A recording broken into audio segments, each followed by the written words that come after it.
Hey, welcome back to my channel. This is going to be a short video on how to make a homemade pumpkin cheesecake. At this time, please go ahead and hit that like button, subscribe, leave a comment below. The ingredient list will be in the description below, so let's go ahead and get into this short video. So we're going to be making this pumpkin cheesecake, and to get started with that, we're going to be using our Ivan's Famous Spiced Wafers. I get these down the street from me at the Acme grocery store. And we're going to take everything in that box and we're going to put it right here into this short tub on the Ninja blender. Now, when I got my blender, it came with two tubs. That's what I call them. One's a short one, one's a tall one.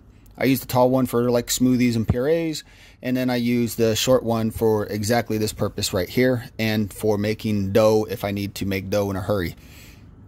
So we're basically just going to put all the spiced wafers in here. Everything in that box is going to fit nice and comfortably inside this bin here, and I have sharp blades because I'm trying to crush everything up into a fine, not so much a powder, but like a fine coarse.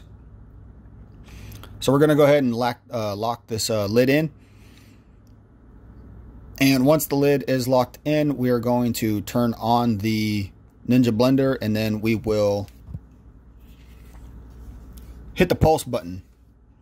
Okay, you're going to hit the pulse button a few times. It's going to take a couple of minutes once you have it broken down. The pulse button is probably the best thing that I can use on this to get it to the consistency that I'm looking for. So we're just going to go ahead and hit that button a few times for a few minutes until we have a nice fine course that we're looking for. And as you can see in the video, this is exactly what we're looking for, this course right here, or this grade, or whatever you want to call it. All we're doing is we're basically making a crust for the cheesecake. So when you're making cheesecake, you can use anything really for your crust. You can use graham crackers, Oreos, vanilla wafers. I'm using spice wafers right here because they have a very good flavor to them, very similar to what's on pumpkin pie. So we're going to take about 2 cups, and we're going to pour it into a bowl right here. And in this bowl, we are going to add 1 teaspoon of ground cinnamon and 3 tablespoons of brown sugar. And once we have our dry ingredients mixed in there, we will then mix in 10 tablespoons of butter. You want it to be melted. Any way that you can melt the butter, whether in a stove or on the microwave, just make sure that it comes out to 10 tablespoons.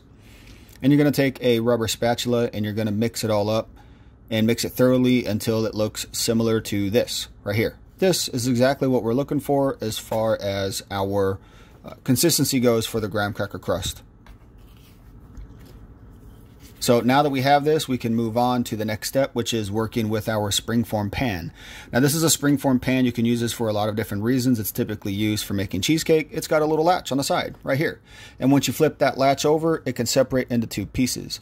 Now this bottom piece, we're going to be putting on a piece of parchment paper. And the parchment paper, like that, is going to basically keep the graham cracker crust from sticking to the bottom of the pan. And then we're going to reassemble our springform pan. Now some people like to put parchment paper up the side wall of the springform pan, or they tend to grease it up a little bit. Okay, it's going to naturally separate on its own through the cooling process, so there's no need to add anything additional to the sidewalls, at least in my opinion. Next, we're going to dump our graham cracker or our spice wafer crust into the bottom of this pan. And we're going to use the bottom end of a short ramekin to basically smush down and mash together the entire crust. We just want to get it all mixed in there. You want to get it all pressed down and nice and firm and packed in. You want to try to get a little bit of the graham cracker or the whatever you're using really for your crust. You really want to try to get a little bit up the sides right here. As you can see, I got some of it coming up the side. That's going to help with the cheesecake as well. So just make sure that you push down on the ramekin until it's all packed in. So next we're going to come over here to our stand mixer. And in our stand mixer, we're going to be putting in 1 cup of sugar along with 3 tablespoons of flour. And we're also going to be adding in 4 eggs. I cracked them separately into a separate container so I can look for eggshells.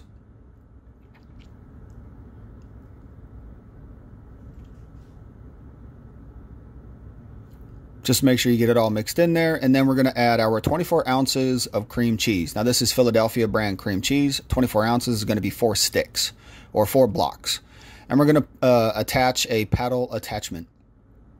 We're going to go ahead and set this down, lock it in, turn it on, let it mix up. We're going to do this a couple of times as we add ingredients. So just go ahead and turn it on and let it beat together until it is all homogeneous, well binded together, and it looks very similar to this right here. Now, next up is a very controversial step. Some people don't like to do it. They think it's kind of goofy and weird, but what you're going to want to do is you're going to want to add a 1/4 cup of sour cream to your mixture.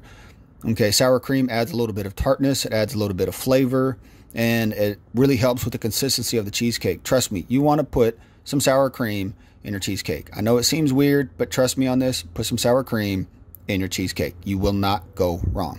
Next, I kind of overloaded a little bit on the cinnamon here. You want to use 2 teaspoons of cinnamon. I think I doubled it, might have tripled it as well. We're also going to put in 3/4 teaspoon of nutmeg and cloves.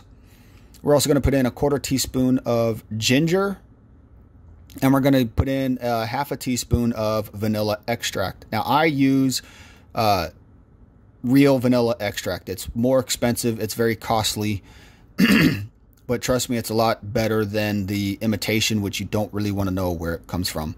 And then we're going to put in our pumpkin paste. Okay, now if you remember in a previous video, I showed how to make a pumpkin puree, and I'm basically using that same puree that I made, and I'm pouring it into here. Now, you can use canned pumpkin if you really want to. Just know that canned pumpkin isn't always going to be the little orange pumpkins that you can find at the grocery store. They're typically going to be like a winter squash. Okay, I'm using an actual, like, real legit pumpkin. So now we got to put our springform pan and got to marry it up with some tin foil. Okay, the reason why is because the pan's going to sit into a roasting pan with some water coming up at the sides, and we don't want the water getting inside and saturating the crust. So all we're going to do really is just put some tin foil all the way around it on the bottom. Make sure that the tin foil comes up onto the side, and you're going to want to make sure that when you put water into your roasting pan that you do not overspill or put water over the tin foil. So next we're going to add our cheese mixture here.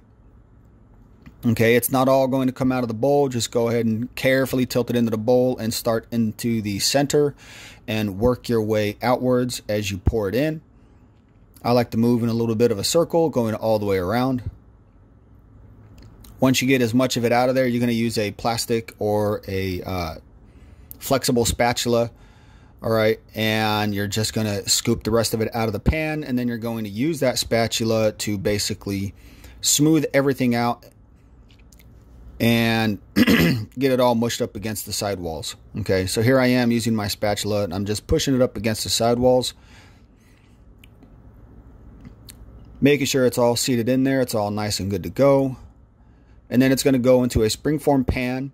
Water is going to come up almost to the top of the tin foil. You kind of want it anywhere between the middle and the top of the tin foil, so halfway to the top of the tin foil. And it's going to go into an oven at 375 degrees. Now, there's no real time, to be honest, to when cooking cheesecake. Okay, you want to look for doneness is what you want to do. And how you're going to check for doneness is as it's cooking. Okay, you go inside, you grab the pan, and you give it a little bit of a wiggle, all right? If it's jiggly on the outer edge towards the center, it's not done. If it's firm, it's done, okay? So now that we have it done, we're going to take it out of the oven, and we're just going to let it sit for a couple of hours outside of the oven till it's completely cool, and it's going to go in the fridge overnight. So the following morning, I took it out of the fridge, and you can see that I have some separation along the edge of the springform pan, which is perfect. That's exactly what we want. So we're going to pop the springform pan, and we're going to place the cheesecake onto the plate here. And there it is, the final product, pumpkin cheesecake. This is very good. My family just, you know, they ate it up pretty quickly, barely left any for me. It's an amazing thing that you can make. It's great to have for Halloween, Thanksgiving, and even Christmas. I hope you enjoyed the video.